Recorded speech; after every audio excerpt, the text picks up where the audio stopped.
Naniniwala ang Department of National Defense na hindi maapektuhan ang Bangsamoro Peace Process nang naganap na engkwentro ng Philippine National Police Special Action Force at Moro Islamic Liberation Front o MILF. Ito ang balita ni Rosalie Cos.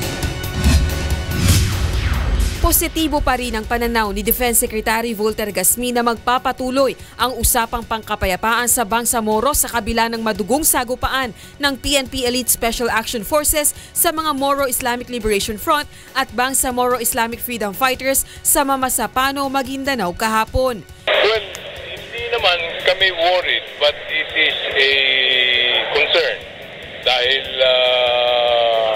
of course may mga taong ayaw sumama dun sa majority, gagawa niya para mapansin sila. Ipinahayag din ni Secretary Gasmin na walang katotohanan ng ulat na hindi nakipag-coordinate ang PNP SAF sa militar bago magsagawa ng operasyon sa Mamasapano. Nag-coordinate naman at the tactical level.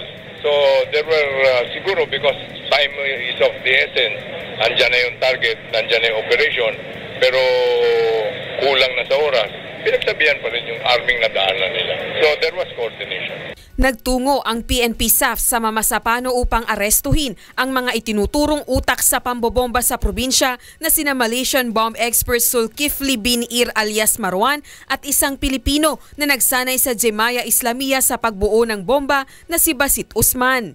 Sa interview ng media kay Secretary Gasmin, bagaman hindi pa validated ang nakarating na impormasyon sa kanila, base sa initial report ay kasama sa napaslang sa engkwentro si Marwan samantalang nakatakas naman si Usman.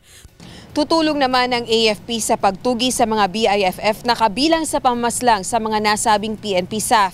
Ang BIFF ay hindi kabilang sa usaping pangkapayapaan ng MILF at ng pamahalaan. Rosalie Cos, UNTV News, Worldwide.